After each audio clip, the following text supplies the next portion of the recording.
नमः। ॐ श्री सरस्वतीय नमः।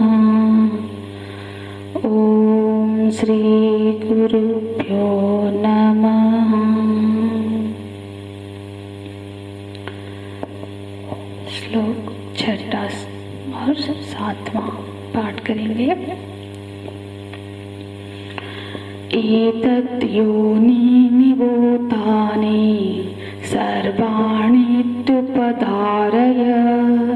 अहं कृष्णस्य जगतः प्रभवः प्रलयस्तथा मत्तः परतरं नान्यत् किञ्चिदस्ति धनञ्जय मयि सर्वमिदं प्रोक्तं सूत्रे मणिगणा इव सूत्रे मणिगणा इव।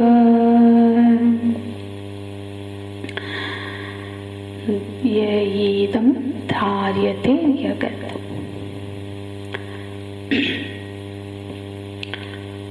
भगवान बताते हैं कि अर्जुन, असल में मेरे सिवाय और कोई वस्तु नहीं है। तो यही इसी की चर्चा आगे के श्लोक में है। 6 श्लोक देखेंगे। एतत् योनीनि भूतानि सर्वाणीत्युपधारय। भगवान कह रहे हैं कि तो ये जो एतत् योनीनि, जो 2 प्रकृतियां की चर्चा हमने की, ये समूचे जो 2 प्रकृतियां हैं, समूचे भूतों की ये 2 प्रकृतियां योनि है। तो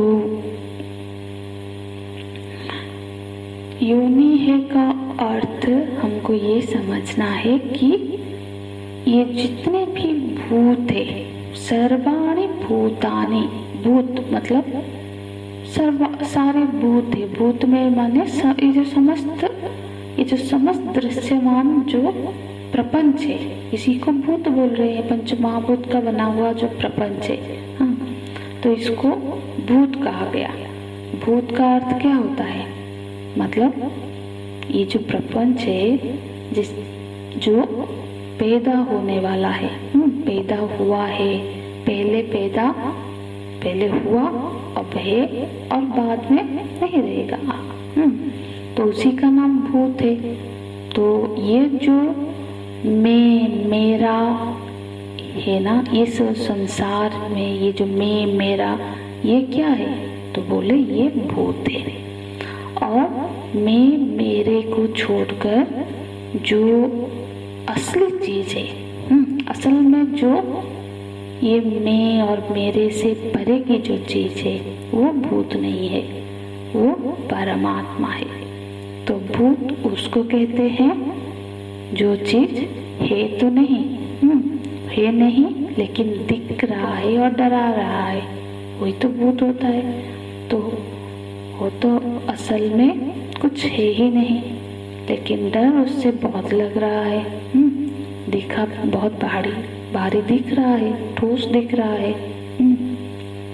तो सर्वाणि भूतानि, ये जितने प्राणी है, चाहे पशु पक्षी मनुष्य, ये सब के सब एतत् योनीनि, माने ये सब के सब एतत् योनीनि है, माने यही ये सब के सब परा प्रकृति और अपरा प्रकृति की योनि बोल रहे हैं। मतलब उनकी उद्भव स्थान है। योनि मतलब क्या? जिससे वो उत्पन्न हुए हैं। माने ये 2 प्रकृतियां इनकी कारणभूत है। माने ये चेतन जो देवता जो है, वो ये चेतन क्या है? ये अज्ञान का आश्रय लेके, अज्ञान का विषय होके सारे भूतों के रूप में प्रकट हो रहा है। इसी बात को भगवान यहाँ पे बोल रहे हैं, एतत् योनीनि भूतानि। गोस्वामी जैसे कहते हैं ना तो जब ते जीव हरि से विलगाऊं, गोस्वामी कह रहे हैं कि जीव, क्योंकि भगवान यहाँ जीव को भी अपना प्रकृति कह रहे हैं। ये दो प्रकृति से सब उत्पन्न हुए हैं, सर्वाणि भूतानि।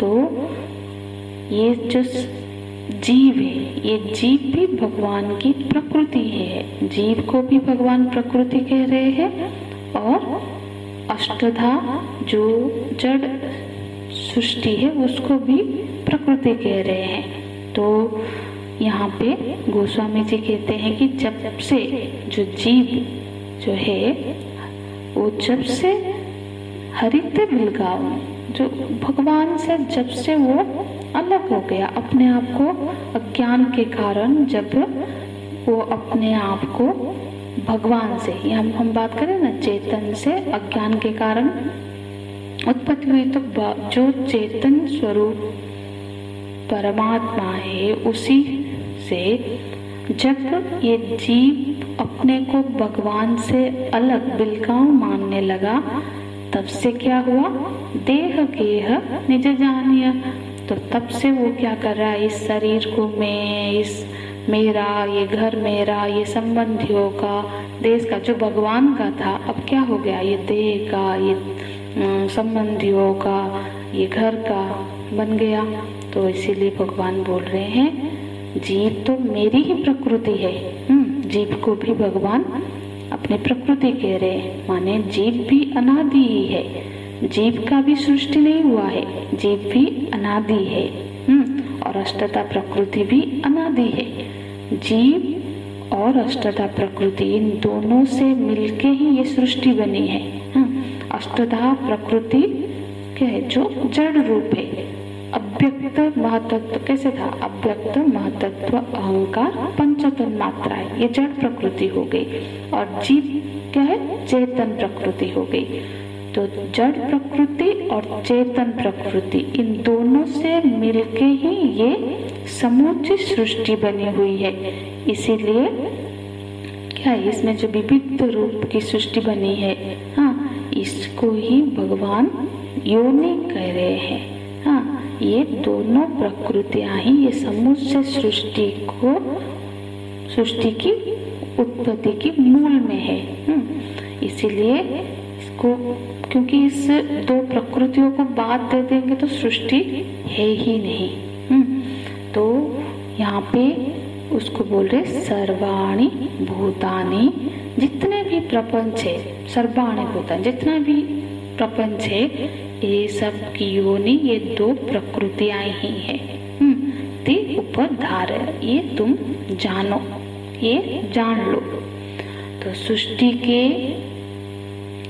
शुरू से वर्णन कर रहे हैं भगवान की दो प्रकृतियां हैं, ये दोनों मेरी ही है, मतलब मेरे बिना इनका कोई अस्तित्व नहीं है।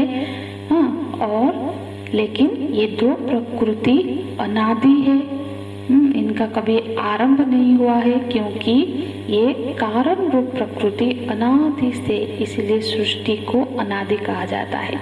जिस रूप से सृष्टि अभी दिख रही है तो ये व्यक्त हुई है, तो व्यक्त सृष्टि है, फिर कभी ये अव्यक्त हो जाती है प्रलय काल में, पर वो अनादि है। तो व्यक्त हुई और अव्यक्त हुई, लेकिन पूरी तरह से कभी वो नष्ट नहीं होती है। तो जगत इन दो प्रकृतियों से अभिन्न हो गया। ये दो प्रकृतियां मिलके ही जगत की संरचना कर रही है। और ये जो दो प्रकृतियां प्रभु जी से, ये प्रभु जी से मतलब भगवान से अभिन्न है, इसलिए समूचे सृष्टि का कारण मूल रूप से भगवान ही है। तो इसीलिए बोल रहे हैं अहम कृष्णस्य जगतः प्रभवः प्रलयस्तथा। अहम कृष्णस्य, तो मैं ही इस समूचे जगत का प्रभव स्थान हूँ, उत्पत्ति स्थान हूँ, माने समूचा जगत मुझसे ही उत्पन्न हुआ है। मुझसे माने ब्रह्म तत्व से, मुझसे जगत की जगत के बीच में, पर क्या है, जो ब्रह्म से और जगत के बीच में ये दो प्रकृतियां हो गई। सीधे सीधे ब्रह्म से जगत नहीं है। इसीलिए प्रकृति की यहाँ पहले भगवान ने चर्चा कर ली ताकि हम इस सृष्टि प्रक्रिया को समझ सके। मुझसे ये जगत उत्पन्न हुआ है, माने ब्रह्मा से ही जगत उत्पन्न हुआ है, पर मेरी प्रकृति से हुआ है। प्रकृति मुझसे अभिन्न है, इसीलिए मैं ही इस जगत का प्रभव हूँ। और जिस तरह से मैं जगत का प्रभव हूँ तथा ठीक उसी तरह से प्रलय है। जिस तरह से मेरे से ये उत्पन्न हुई है, ठीक उसी तरह से ये जगत मुझसे ही प्रभुत्व हुआ उत्पन्न हुआ है और मुझ में ही लीन हो जाता है। इस समूचे जगत का जो लय स्थान है वो भी मैं ही हूँ और यही भगवान का परिचय है। देखो भगवान क्या कह रहे हैं, अहम कृष्णस्य जगतः प्रभवः प्रलयस्तथा। ये परा प्रकृति और अपरा प्रकृति ये दोनों हमारी ही है, हाँ मुझसे अभिन्न है और हमसे ही निकली है। ये हमारी ही संपूर्ण स्वरूप में कल्पित है और हमसे जुदा नहीं है। इसलिए ये परा प्रकृति और अपरा प्रकृति ये संपूर्ण जगत का प्रभाव और प्रलय मुझ में ही हो रहा है। प्रभाव माने प्रभवती अस्मात् इति प्रभव, जिससे सब चीज की उत्पत्ति होती है उसका नाम प्रभाव है। और प्रलयते अस्मिन् इति प्रलय, जिसमें सब लीन हो जाता है उसका नाम प्रलय है। तो जैसे देखो भगवान कह रहे हैं सब मुझसे उत्पन्न हुआ है और मुझ में ही लीन हो रहा है। जैसे कोई घड़ा है, घड़ा माने मिट्टी का कोई पात्र है, वो क्या हुआ, किससे पैदा हुआ, मिट्टी से पैदा हुआ, तो वो मिट्टी में ही हूँ और वो मुझसे वो घड़ा पैदा हुआ है, प्रलय है। तो घड़ा जब फूट जाएगा तो वो क्या होगा, मिट्टी में ही मिल जाएगा। देख घड़ा फिर कुछ है या नहीं, तो किसी के मन में प्रतीक है घड़ा, मिट्टी ही घड़ा बना और फिर फूट के मिट्टी में ही मिल गया। तो फिर ये जो घड़ा था, ये जो सकल सूरत उसका था, इसकी कोई अस्तित्व है या नहीं, तो ये सच है या झूठ है ये घड़ा, तो तत्व की दृष्टि से देखे तो झूठ ही है। हाँ घड़ा नाम की कोई चीज तो है नहीं, मिट्टी ही था। जब वो नहीं था तो मिट्टी था, जब वो था तो उसमें भी मिट्टी ही है, वो मिट्टी ही है और फिर मिट्टी में ही मिल गया। पर व्यवहारिक दृष्टि से देखेंगे तो फिर तो सच ही है, क्योंकि हमने उस घड़ा का व्यवहार किया, उसमें पानी लाए, उसमें भोजन पकाया, तो मिट्टी से जुदा कोई चीज नहीं है। इसी तरह से जो संसार है, यदि सृष्टि दिखाई दे रही है हमको, तो तत्व की दृष्टि से ये परमात्मा ही है, ये जगत परमात्मा से भिन्न कुछ नहीं है।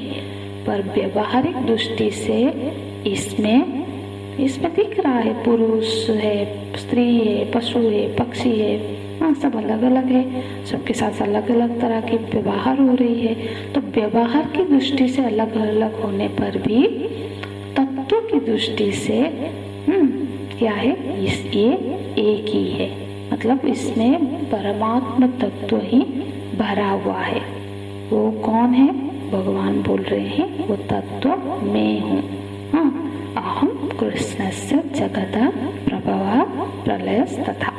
कृष्ण माने संपूर्ण, जो सर्व है, जो पूर्ण है, उसको कृष्ण बोलते हैं। और कि जैसे अब हम भागवत में भी एक देखते हैं भगवान की इसी बात का एक लीला के रूप में हमने क्या देखा, जब ब्रह्मा जी को भ्रम हुआ कि ये कैसे भगवान हो सकते हैं, ये तो बच्चों के साथ बैठ के उनका झूठन खा रहे हैं, उनके साथ खेल रहे हैं। तो उन्होंने फिर भ्रम बस उन्होंने क्या किया, परीक्षा करने के लिए सारे ग्वाल बालों को और गौओं को छिपा दिया अपने कमंडलों में।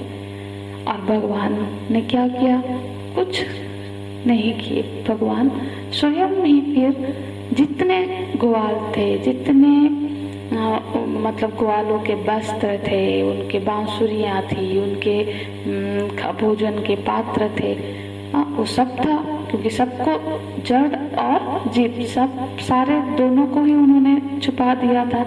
तो वो सब के सब भगवान बन गए। बछड़े भी बन गए, उनकी जो गले में बांधी हुई रस्सी भी बने भगवान ही, ग्वाल भी बने, ग्वाल वालों के हाथ में जो लाठियां थी वो भी भगवान ही बने। और इस तरह से 1 साल तक सब कुछ सिर्फ भगवान ही हर रूप में दिख रहे थे। तो वही चीजें सबके रूप में कौन बना? अकेले भगवान ही थे। तो वो गाय भी भगवान है, वो बछड़े भी भगवान है, वो उनके पात्र भी भगवान ही थे, मतलब जड़ भी भगवान, और जो जीव चेतन सत्ता है वो भी भगवान ही दिख रहे थे। तो इस प्रकार ये जो सारी दुनिया है, इसमें कोई काला है, कोई गोरा है, कोई लंगड़ा है, कोई लूला है, तो किसी के मतलब ये सब, कोई स्त्री है, कोई पुरुष है, सांप है, पक्षी है, तो सबके सकल सूरत अलग अलग होने पर भी, सबके धर्म और स्वभाव अलग अलग होने पर भी, सब के भीतर उपादान के रूप में जो मसाला, जो चीज क्या है, वो भगवान ही है। और दृष्टा के रूप में भी भगवान है, इच्छन करता मतलब चेतन के रूप में भी भगवान ही है, और उपादान के रूप में भी भगवान ही है। सबकी सत्ता भगवान की सत्ता, और सबका ज्ञान भगवान का ज्ञान।